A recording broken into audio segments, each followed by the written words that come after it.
As Palestine and Israel explodes into what seems to be turning into a full-blown war, I think there is one thing that everyone can agree on, and that is free Palestine. The question is, free Palestine from who? Free Palestine from Zionist settlers or free Palestine from Hamas? Hey, it's Lucas Skrobot, and you're listening to The Lucas Skrobot Show, where we uncover purpose, pursue truth, and own the future. Thanks for being with me on the show. Today, May 15th is my recording. It's coming out on the 16th, and I normally don't mention that, but I feel the date and time of where we are when it comes to this conflict between Palestine and Israel is important for the context of this episode.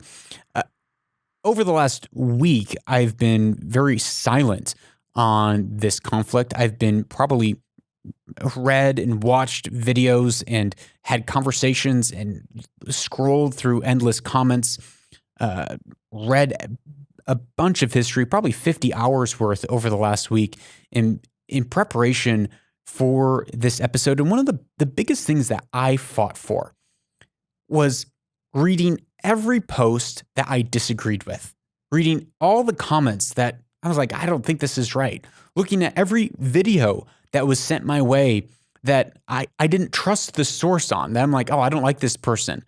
Those were the videos that I paid special attention to. Those were the stories that I paid special attention to because I do not want to go into a highly contested, highly emotional situation or debate or conflict or even episode like this without understanding both sides and without making sure that I'm taking time to hear the other side of the argument. And one of the things that really has saddened me over the last week is seeing people who decide to take the middle ground, who decide to say, okay, I'm going to try to keep politics out of this, and I'm just going to try to be very humane about it and say, man, my heart is breaking seeing innocent children killed on both sides of this war, seeing those people railroaded and just plowed over, the horrible things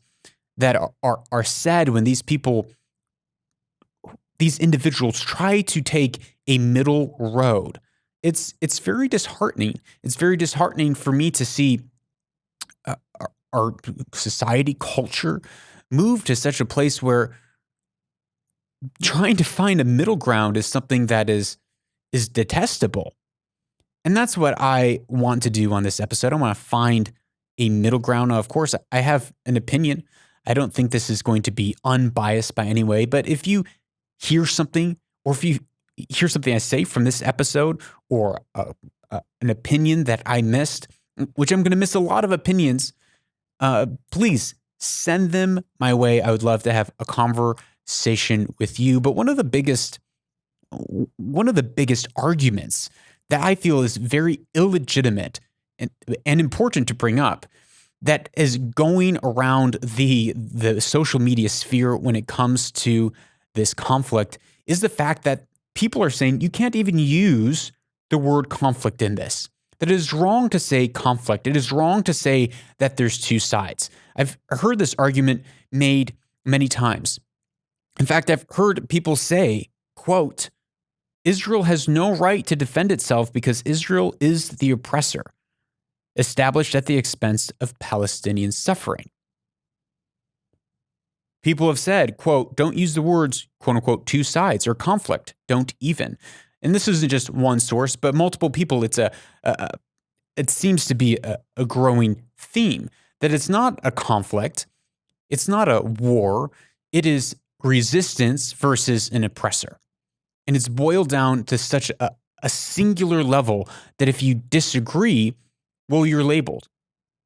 If you have a thought that's different than one side, and I think probably both parties, the pro-Israel party and the pro-Palestinian party have a lot of the same rhetoric going on. In my feeds, 99% of everything that I see is very pro-Palestine, very anti-Israel, and I really don't see anything that's in the middle ground at all. And it's disheartening. It's disheartening that there's not more work that's being done to find a middle ground. And in some ways, this episode is very challenging for me to do, because I do wonder, will people judge me for my opinions on this, especially when I see that all of the people in my feed think pretty much exactly opposite than I do. Which leads me to the first clip, which is from a podcast by Jordan Peterson, where he had Jocko Wilkin on his show, where he was talking about approaching conflicts with an open mind versus approaching one with contempt. The fact that, well, I go to have a conversation with someone and I just think that I'm right. I think that my viewpoints are right and your viewpoints are wrong.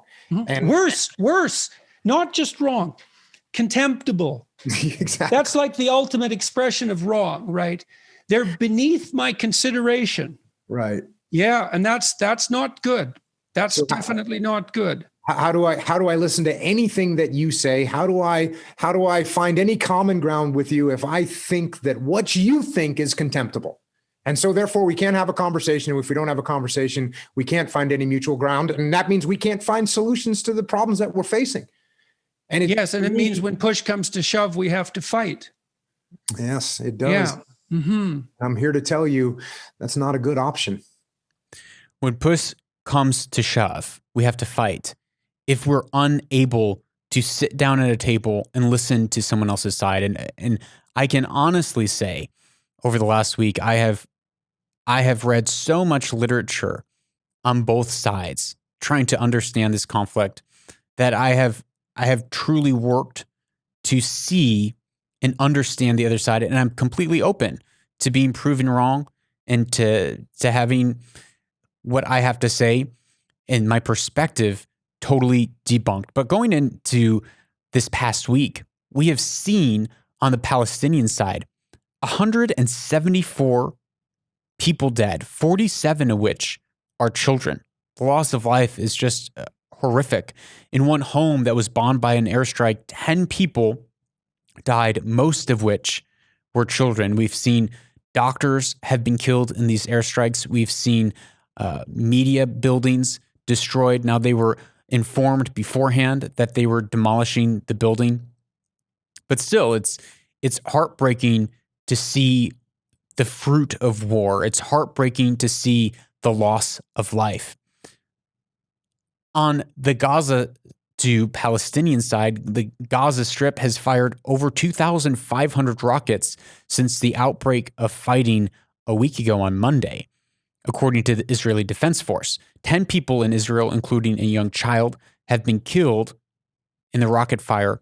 Hundreds have been injured. Two of those 10 that were killed were Arab Israelis who were killed in their car in the city of Lod. And one of those was a 5-year-old that was bunkering in a bomb shelter. One argument that I see going on a lot is, well, everyone's in bomb shelters. But even a 5-year-old child in a bomb shelter lost his life. Now, of course, we can jump to the comparison of the amount of life lost from one side to the other.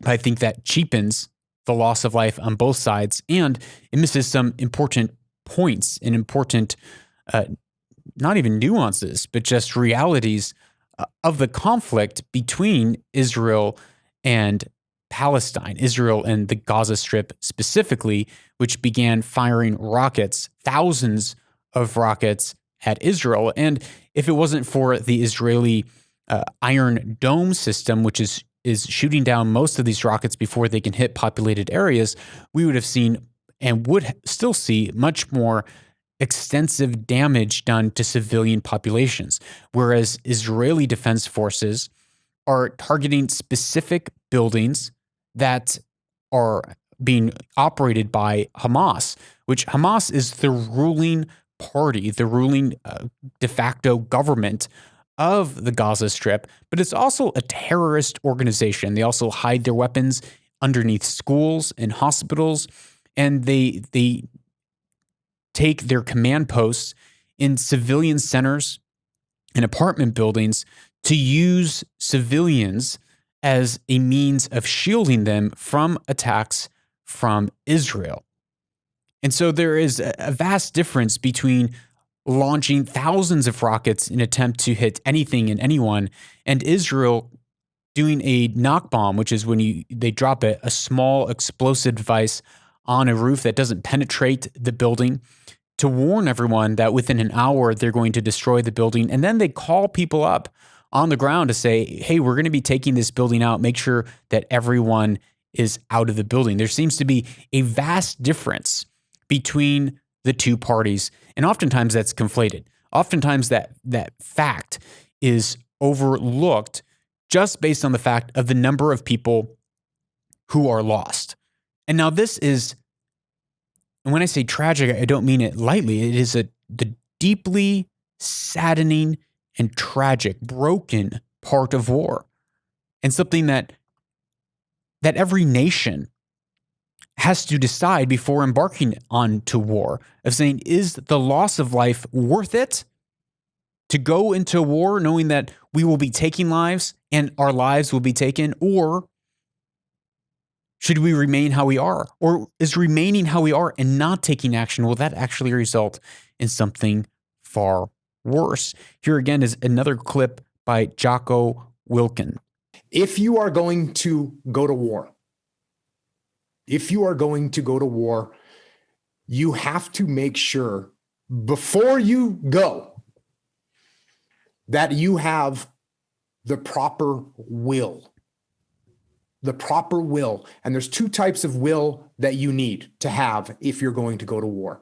The first type of will that you need to have if you're going to go to war is you have to have the will to kill.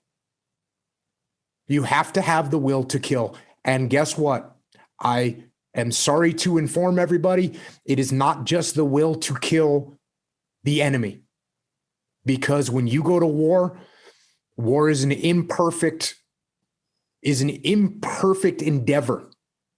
And no matter how hard you try to just kill the enemy, you will kill civilians, you will kill women, you will kill children. That is what is going to happen. That is what is going to happen if you go to war. So you have to make sure you have the will to do that. That sometimes you're going to drop a bomb and it's going to land and it's going to kill women and children. That's what's going to happen. And anybody that thinks anything different is naive and ignorant. We seem to let our politicians often convince us that that's possible, but it's not. So you have to have the will to kill. And then on top of that, obviously, you have to have the will to die. You have to know and understand that if you embark in a war, your sons and daughters are going to be killed. That is what is going to happen. And anybody that says it's not going to happen is naive and ignorant. This is the reality that we're seeing right now. This is the reality of war. And if this continues, we will see more women and children lost on both sides of this conflict. We will see more civilians, more loss of life, more loss of doctors who work with Doctors Beyond Borders, a doctor who died in Gaza. We are going to see more children lost if we continue. So my hope, my prayer is that we can move past our polarized worldviews and try to find a solution. And I pray that we can find a peaceful resolution for this conflict quickly, but it would help us in finding that peaceful resolution to understand what caused the escalation of what's happening right now between Palestine and Israel. If you're listening to this, I'm assuming you probably have some form of a backstory. You have some form of an idea of what has led to this escalation between Israel and specifically Gaza, where rockets are being fired back and forth, but also civil unrest that's breaking out in areas of Israel and, of course, in the West Bank as well, in Palestine, as the resistance to the Israeli powers rises. But there was a video that came out recently by Trevor Noah. I believe he actually took it down because it received so much negative backlash from both sides of the party. And I can understand why. I didn't like most of his arguments. Noah Trevor, who is a South African comedian, but he did make two great points, which I wanted to play here to preface what we're going to get into. Here's Noah Trevor from a clip that he put out last week. People are always going to say that you're leaving out some crucial piece of context. And you know what the truth is? They're probably right. And you know what makes it even harder? Is the fact that who's right and who's wrong always seems to change depending on when you start measuring time. So who's right and who's wrong? And as he said, it always is going to change depending on when you start to measure time. So in this conflict, who's right and who's wrong? Is it Israel who's wrong for bombing Al Jazeera and for bombing Hamas strike or targets, and in the process seeing innocent women and children die? Or is Hamas wrong for launching in the past week 2,500 rockets at civilian targets? Now, praise God, alhamdulillah, there's not been much loss of life due to an incredible defense system, which is knocking these rockets down out of the air. Well, that then begs the question, well, what caused Gaza to begin launching rockets? What started that in the first place? So when do we start measuring time? Do we start measuring time when Israel begins bombing Hamas sites in Gaza, which results in the death of hundreds of civilians? Do we start measuring time when Gaza begins sending rockets, 2,000 rockets over the course of a week against cities, not even military targets? Do we start measuring time when we see hundreds of Jews dancing and celebrating at the Wailing Wall, the Western Wall, at the base of the Temple Mount, as a tree on top of the Temple Mount burns on fire, like in this clip right here?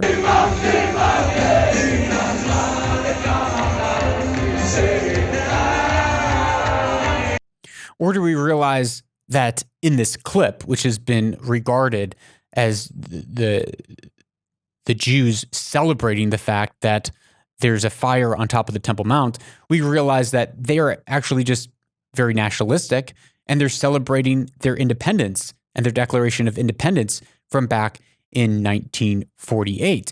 Well, so then why is there a fire burning? Well, that might be because the IDF, the Israeli Defense Force, raided the Al-Aqsa Mosque, which the Al-Aqsa Mosque is the third most holy site in Islam and is located on top of the Temple Mount. And with that, it is the Arabs are allowed to pray on top of the Temple Mount, but the Jews are not. And is considered a very holy site. And on the last Friday of Ramadan, one of the most holy Fridays of the month of Ramadan, the Israeli Defense Force raided Al-Aqsa Mosque. So you can say, well, that's a violation of human rights under UN law. They brought stun grenades into Al-Aqsa Mosque. They used rubber bullets against people who were peacefully praying. Well, why did they do that? Well, the Arab Israelis on top of the Temple Mount were staging and beginning to prepare for a riot, and were stockpiling not only fireworks, but rocks and bricks inside Al-Aqsa Mosque. Here's a clip of them firing fireworks, which caused that tree to catch fire on top of the most holy site of the Jews and the third most holy site of the Muslims. And that clash led to 200 Palestinians being injured in Al-Aqsa Mosque, and 17 Israeli police officers were wounded as a result of the clash. Do we start it there? Or do we start it a little bit earlier? Or do we start it a little bit earlier when hundreds of Israeli Arabs came on top of the Temple Mount with Hamas flags, green Hamas flags, and chanting and singing, Al-Aqsa, with our blood, we will redeem you. Here's the clip.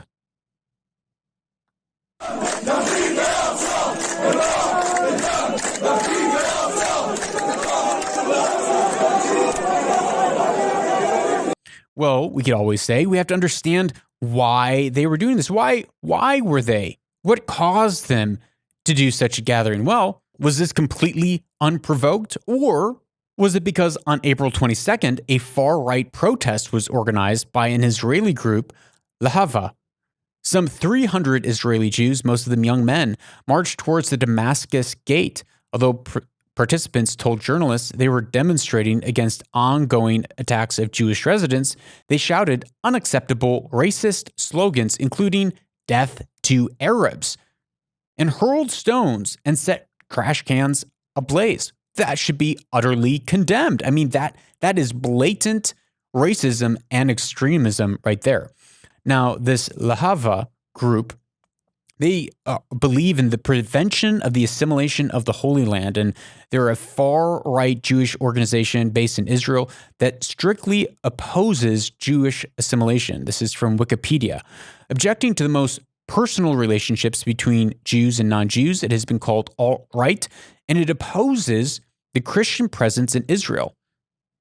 It denounces marriages between Jews and non-Jews, as it's forbidden by Orthodox Jewish law, and its actions have been denounced by the President of Israel as being rodents gnawing under the shared democracy and Jewish foundation of Israel.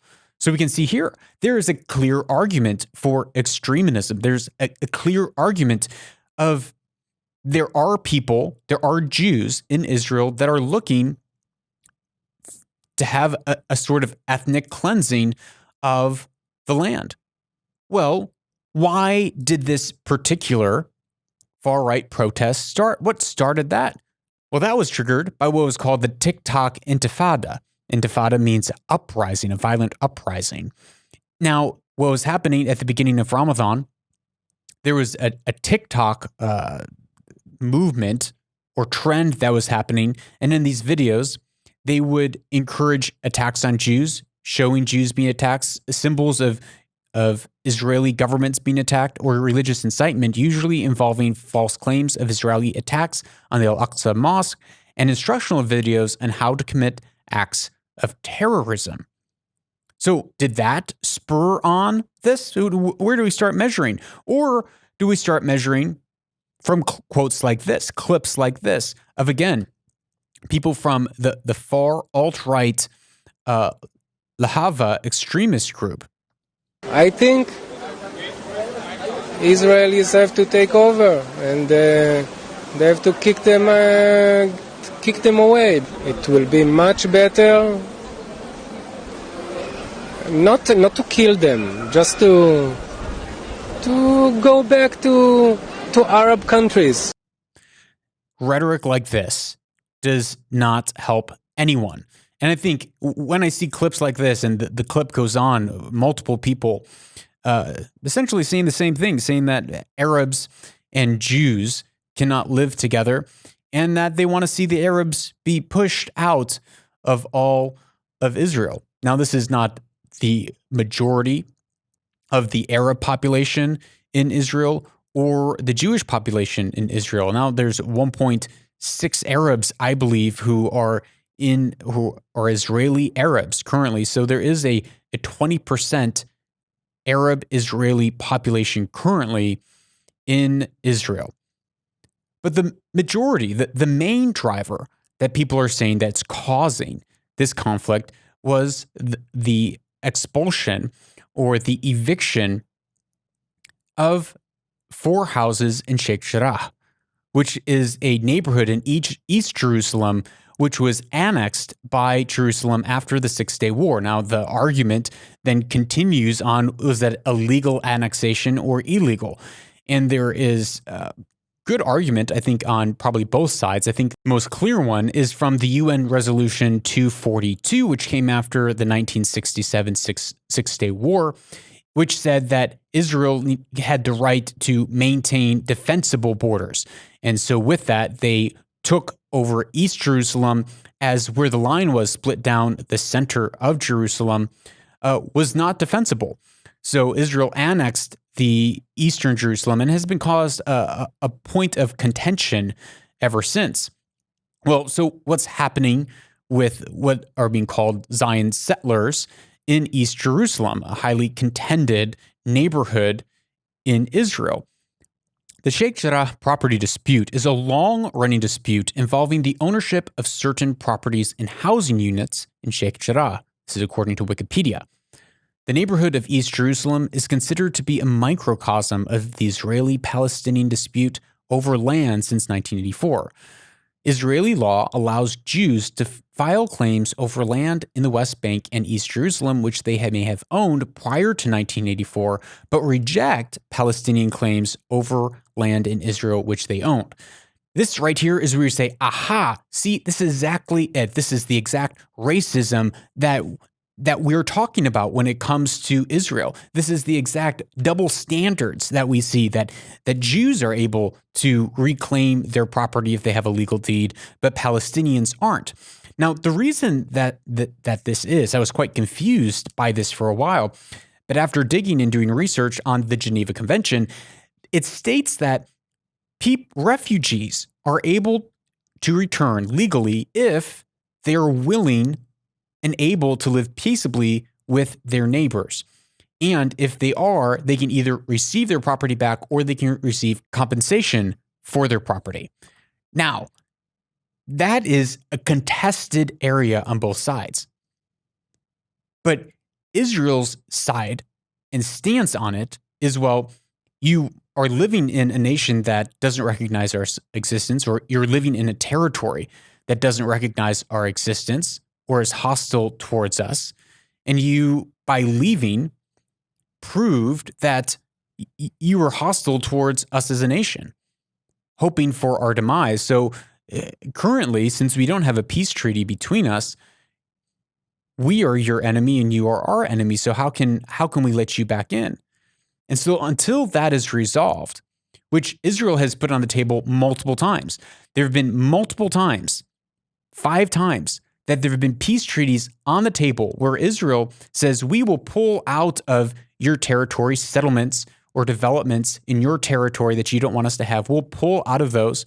We will make Israel an international city, and we'll even begin to give access and let people who have claims to properties and titles in places like East Jerusalem or in the Israeli territories, we can negotiate and they can get their properties back or their due compensation from that. But it's been rejected multiple times. So this is a highly contested point that can seem to be very blatantly racist or blatantly xenophobic, but really it is a matter of warring people. It's a matter of going to war and the cost of that. What about the 4 residences in Sheikh Jarrah? Well, a settlers association claimed that the property was purchased from Arab landowners in 1876. Well, it was under Ottoman control. According to the Ottoman documents that were provided, it showed that the property was registered to 2 individuals.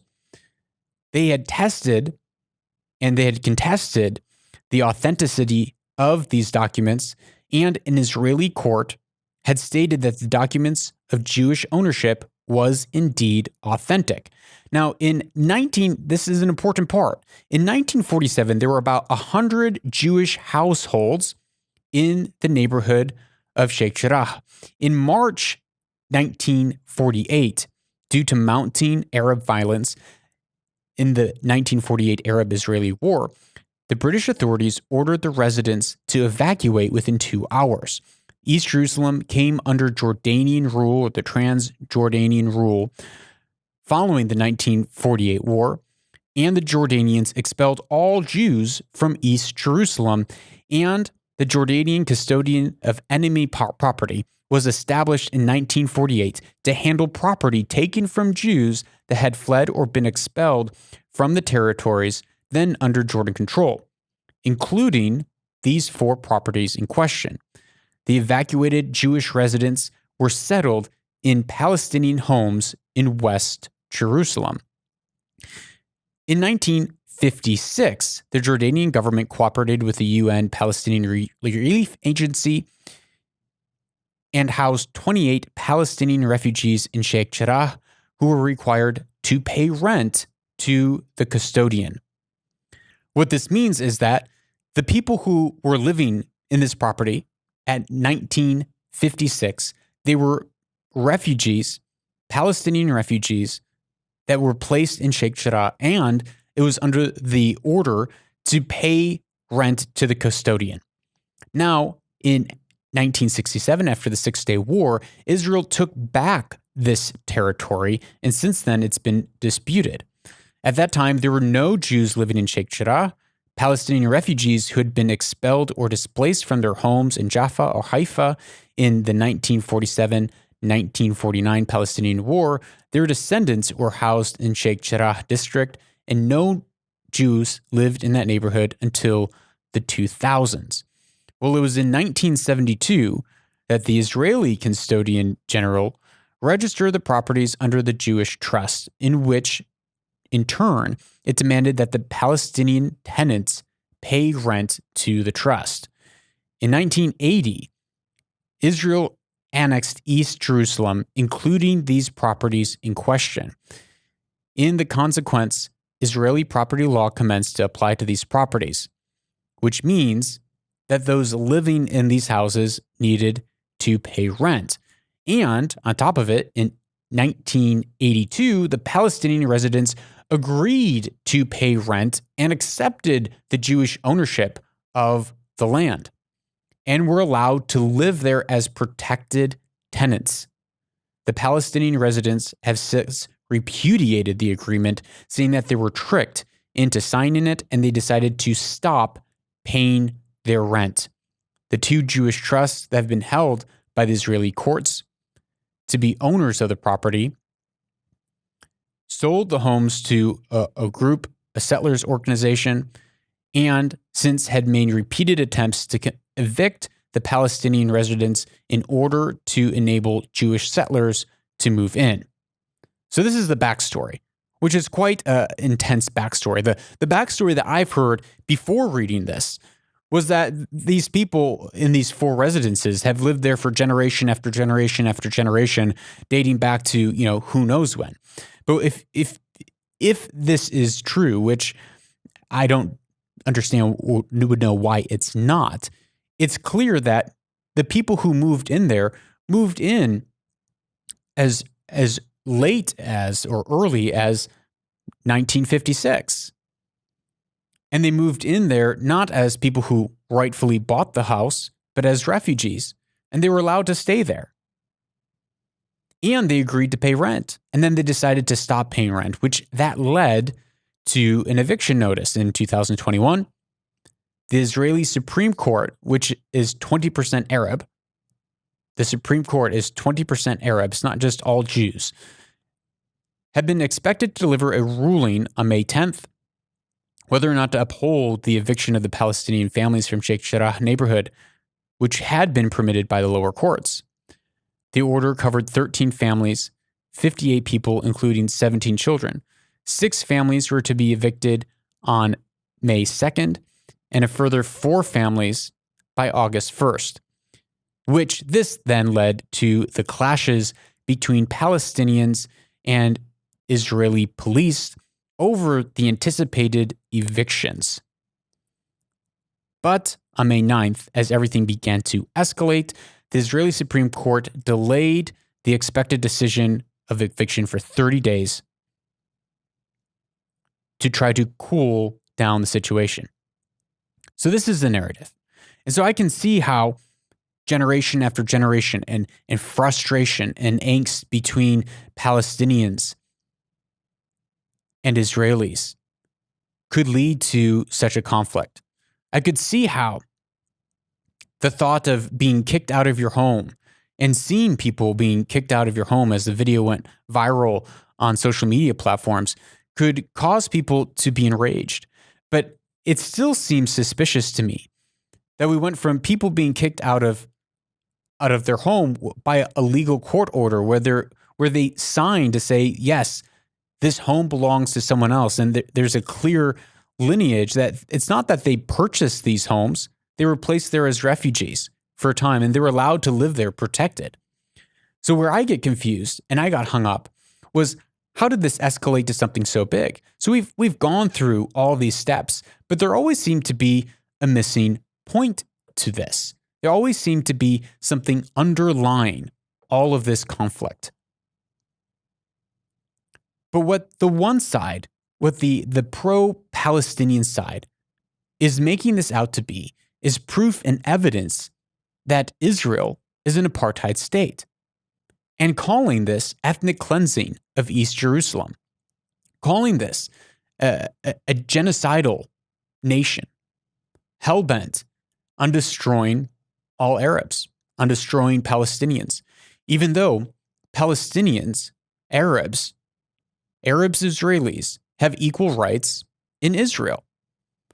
And I think that calling it an apartheid state is actually, it does quite an injustice to actual apartheid states like in South Africa, where there was an apartheid state, where there was a complete racist regime that was set up against black people. So is Israel really an apartheid state? And what is an apartheid state? Well, this comes from Mike Fieldman, who is the executive director of Honest Reporting Canada. He writes, all people living in Israel have full and equal rights, and there are no inferior or second-class citizens, unlike non-whites living in South Africa under apartheid rule. Moreover, Arabs occupy senior positions on the Israeli police force, and the Knesset, which is the Arab political party, which actually has quite a strong majority right now and looking like they could overthrow Netanyahu to become the next ruling party in Israel, and the Israeli judiciary system. For example, Salim Jubran, who currently serves in the Israeli Supreme Court, who is a Christian Arab, and then South Africans living under apartheid could only dream of attaining these types of positions. Ismail Khalid is an Islamic Bedouin who's currently a diplomat in the Israeli Ministry of Foreign Affairs. Majali Wahib, who is Druze, is the acting president, or was the acting president in 2007. And these are just a few examples of minority groups holding prominent positions in Israeli society. Also, an Arab judge, George Kara, sentenced an ex-Israeli president, Moshe Katsav, to prison for 7 years. When an Arab judge sentences a former Israeli president to jail, this is a testament of equality among its citizens, regardless of race, ethnicity, or power. In South Africa in 1953, the Bantu Education Act was passed, and this separated blacks from whites in the South African education system. The government created new curriculum for black people in which they were taught skills that were related to manual labor. But in Israel, citizens are given equal opportunity in the workplace and educational department, where Palestinians and Arabs and Israelis and Jews in universities both work, study, and teach together. Today in Israel, there are hundreds of Arab schools. Furthermore, education in the Palestinian areas of the West Bank is controlled by the Palestinian authorities. Courts, laws, taxes, police, etc. are also under the Palestinian authorities' jurisdiction in the majority of the West Bank.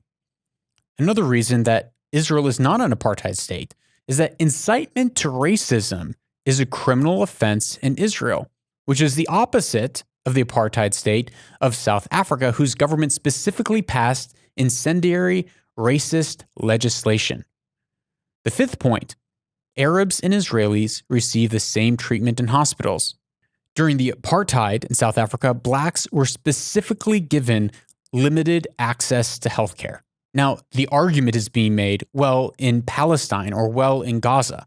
Now, the problem with this argument is, well, that's not Israel. Israel has not annexed those areas. There's not been a peace treaty in those areas. Israel is not allowed to annex those areas currently. There would be a full-blown war. Now, if they did annex those areas, not only would a lot need to happen for that to occur, but right now in the current state, the West Bank and Gaza, they don't want to be annexed. They do not want to be under Israelis' rule. They want their own nation state. They want their own state.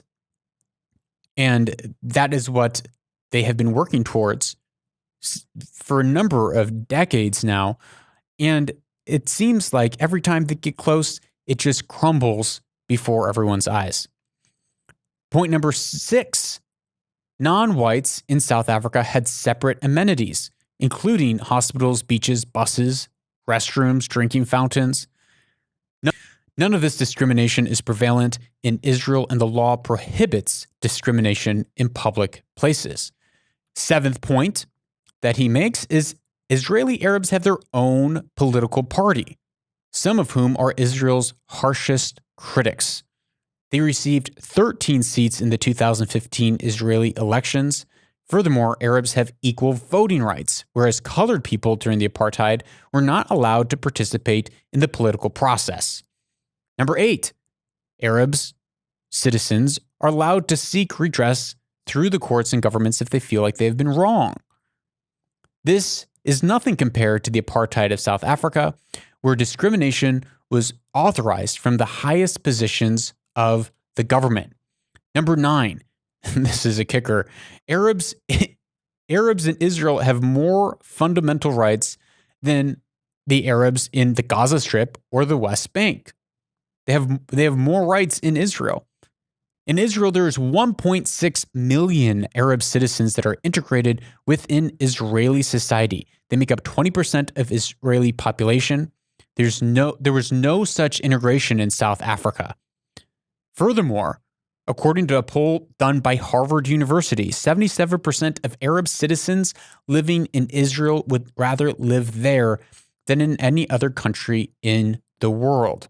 If these citizens, these Arab citizens who are experiencing apartheid, then why are they supportive of their own nation? Fiegelman goes on to say that to proclaim that Israel is an apartheid state is to undermine and trivialize the harsh and actual struggles that many black people went through during that dark time of human history in South Africa. Israel is not an apartheid state. The argument, though, is being made, well, it's not Israel, it's Israel versus the West Bank, Israel versus Gaza, Israel versus Palestine, and the way that they are treating Palestine, which is occupied. But it's not just the West Bank that is being argued as being occupied. It's the entire land that Israel occupies is being argued as being occupied by many on the West Bank, by many that I'm seeing in my social media feeds, and by Hamas specifically in Gaza. Now, of course, that's not intended to be a blanket statement, but I am saying that it's not something that's uncommon. It's not an uncommon statement right now to call Israel an apartheid state that is operating under ethnic cleansing, which I find to be deeply ironic, as Hamas actually is an apartheid state where an Arab is not able to sell their land to a non-Arab under penalty of death. That was the same in the West Bank. I don't know if it's still the same, but after 1948, after 1967, it was illegal to sell property to a Jew under penalty of death. Now, this is Hamas's main goal. Their main goal is to ethnically cleanse Palestine of Jews. It's expressly in their charter. Article 13 in their charter says there is no negotiated settlement possible with Israel. Jihad is the only answer. Article 28 states that their entire goal is to cleanse and rid Israel of Judaism and Jews. That is not even just by definition. That is their own definition of their goals of Hamas. But the issue right now is Hamas is not being called by many who are supporting Palestine. They're not being called a terrorist state. They're not being called people who are seeking to ethnically cleanse Israel of Jews. They're be called resistance. They're be called freedom fighters. And this wordplay is quite tricky. It's quite smart. It really moves the conversation. Where instead of saying, well, this is a conflict between two people, is a conflict between two parties, it's saying, oh, this isn't a conflict at all. This is an oppressive apartheid ethnic state that wants ethnic cleansing versus poor, innocent parties like Hamas who are being oppressed, or the PLO, which are being oppressed. Well, here's a headline that I think really shines light on what's really driving the escalation in violence, which is not just an eviction in Sheikh Jarrah. But the headlines from April 30th, according to the Canadian press, reads, Abbas delays Palestinian elections. Hamas slams it as a coup. President Mahmoud Abbas, who is the president of the West Bank and the PLO, announced on Friday that the first Palestinian elections that would be held in 15 years will be delayed, despite a dispute with Israel, a dispute where they wanted their citizens in East Jerusalem to be able to vote. And Israel said, well, they can do it by mail. And Abbas said no. Why? Because his fractured Fatah party was expected to suffer an embarrassing defeat to the Hamas militant group, which Hamas is the ruling party of Gaza, and they are the ones that are launching weapons, launching missiles into Israel as we speak. Hamas slammed the move as a coup, but the indefinite postponement will be quietly welcomed by Israel and the Western countries. From my assessment and from assessment of other journalists, Palestinian journalist Bassem Eid, he said as well that this is the true cause of the escalation of violence, that there was cause for violence from both sides, from the PLO who were praising activism and standing up to the Israeli Defense Force and cheering them on, which caused Hamas to then retaliate as the Al-Aqsa Mosque was raided by the Israeli Defense Force because a riot was beginning to be staged out of the Al-Aqsa Mosque. And so Hamas, which is the defender of Al-Aqsa, they had to retaliate. They had to show that they were the strength of the people. They had to show their force. And so they all retaliated against Israel in this intifad. This makes much more sense to me. When you look through all the arguments, of, oh, it's Israel doing ethnic cleansing, and this is why people are so upset. I believe that it was this incident in Sheikh Jarrah of these families being evicted.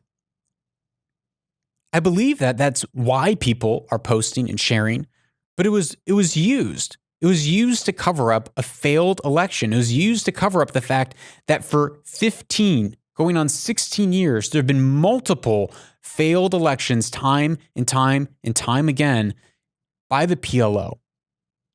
So is and was the incident at Sheikh Jarrah and the forced eviction from homes, is that something that disturbs people? Is there a deep history of that throughout Jewish, Israeli, Palestinian history? Yes, there is. Is there a history of that even in this time period, in this date? On May 15th is the Nakba, where 750,000 people fled in the 1948 Arab-Israeli War, where Israel claimed their statehood and then 7 nations turned on Israel to wipe them off the face of the earth, but they routed these 7 nations, and over the course of several weeks, they won the 1948 conflict, the 1948 war, which displaced 750,000 people who were told, you need to flee because we're going to come in and we're going to destroy everything. But once we win, you can come back and you can take your homes and your lands. And that's just not what happened. Now, in the Nakba, were there genocidal atrocities that were committed that should be absolutely condemned? Yes. And they're documented, and I don't deny it. And I condemn them as genocidal and violent. But if we go back to the beginning, if we go back to the very beginning of this episode, when we look at that clip, we say, are we willing to go to war? And when we go to war, what is the cost? And the cost will always be human lives, innocent women and children, innocent civilians, bystanders. That is the cost of war. I don't say that to minimize what happened in the Nakba, but I do say that to point that the path that we are going on, the path that we are continuing to go on, the path that I hear being encouraged, which is resist more, resist more, resist more.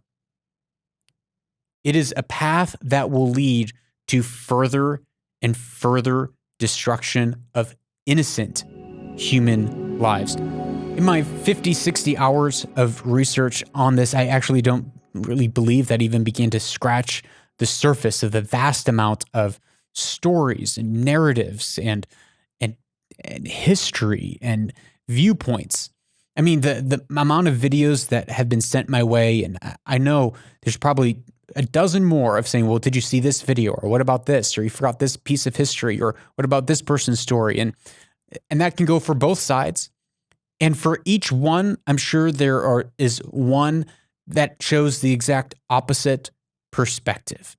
But if you learned something from this, if you were challenged by this in any way, and you want to learn more, I strongly suggest sharing it with someone that you trust and then talking about it. Talk through this with your friends to help better understand the current conflict, to better understand how we might move forward, to better understand the language that's being used and the oversimplification of arguments that's being used, not so that we can destroy the other person, destroy the other argument, but so that we can, as we talked about in the beginning of the show, not just come into these conversations with contempt, not just come into the conversations with contempt for the other side, and not even being willing to listen to the argument on the other side. But don't go away. We'll be right back with a closing Weaver and Loom segment.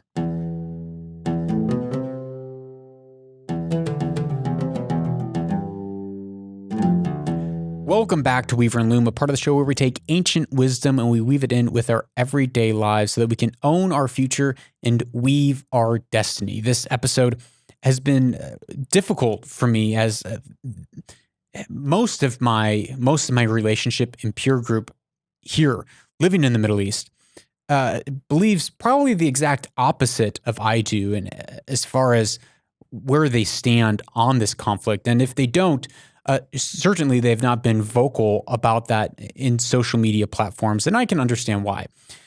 And as I wrestled with whether or not to even say anything about this, and I had the multiple posts of your silence is violence, and if you don't say anything, you're complicit, and speak up.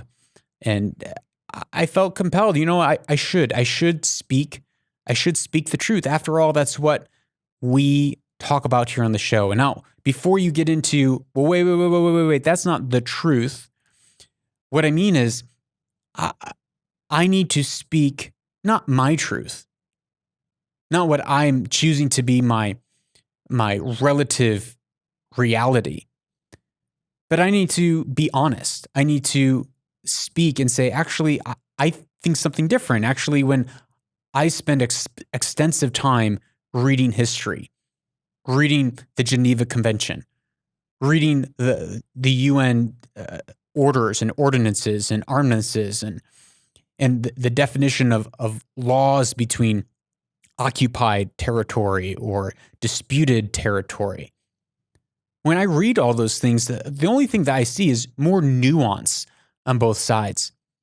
And to recognize that I need to say what I think, regardless of what people might feel about me, regardless of what people might say, regardless if people will, not be my friends in real life. And that's what we need to do. We need to speak truth, because otherwise we're not being honest. And so that brings me to our quote from Jordan Peterson. You make your decisions in life, and I decided when I was very young, I'm in my mid-20s, that I was going to say what I believed and see what happened. I talked to you earlier in the talk about adventure, about the adventure of truth, and I don't think I'm happy about what has happened, and I certainly have dragged my family through their fair share of, both hell and also incomprehensible opportunity.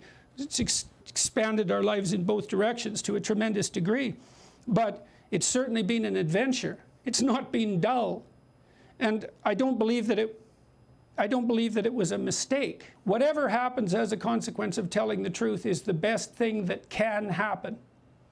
It doesn't really matter how it looks to you at the moment, or maybe even across the years, because you have to. It's an article of faith in some sense. Do you believe that reality is better constituted as a consequence of truth or falsity? If you believe that reality is best constituted as a consequence of truth, then you have a responsibility to speak the truth, and you can't assess the consequences and say, well, that was a mistake, because part of the decision that reality is best constituted as a consequence of the truth is the decision that no matter what happens is the best if it's a consequence of telling the truth. And so that's what I conclude. It's like, this is what happened because I said what I had to say as clearly as I could say it. And that's as good as it could be. Now, whether or not that's good, well, it's good compared to all possible alternatives, all possible realistic alternatives. That's an article of faith as far as I'm concerned. Our culture is predicated on the idea that truth in speech is of divine significance. It's the fundamental presupposition of our culture. Well, if you believe that, then you act it out, and you take the consequences. You're going to take the consequences one way or another, So, you want the truth on your side, or do you want to hide behind falsehoods? I love that. In our culture, we value truth. In our culture, we value speaking truth. Not being dishonest and deceptive, trying to please people, trying to make people like us, trying to make people be our friends. Saying what we think people want to hear. And so I recognize that my viewpoints will have consequences. My viewpoints may very well lead to loss of friendship or loss of trust. But that is a consequence of truth. And if I fail, or if you fail to speak truth, hopefully gracefully, hopefully in love, if we fail to walk truth out, then we're walking falsity out. We're hiding, hoping that we can match ourselves to what we think that people want us to be. Or we're pandering to the opinions of people around us rather than stopping, taking a couple steps back and assessing the situation, saying, okay, well, what do I think about this? How do I perceive this? Even though it's not lockstep with what everyone else is saying, even though it's not lockstep with our community, but it's through that risking and speaking truth that we have the optimal outcome for our life. And as I like to say, it is the truth that sets us free, but it's also the truth that will get us killed. So that's all for this episode. I hope it challenged you in some ways. I hope it opened your eyes to some of the nuances, challenges of this conflict. But most importantly, I hope you go out this week and speak truth, seek truth, and do your best to do it in love. Go out and own your future.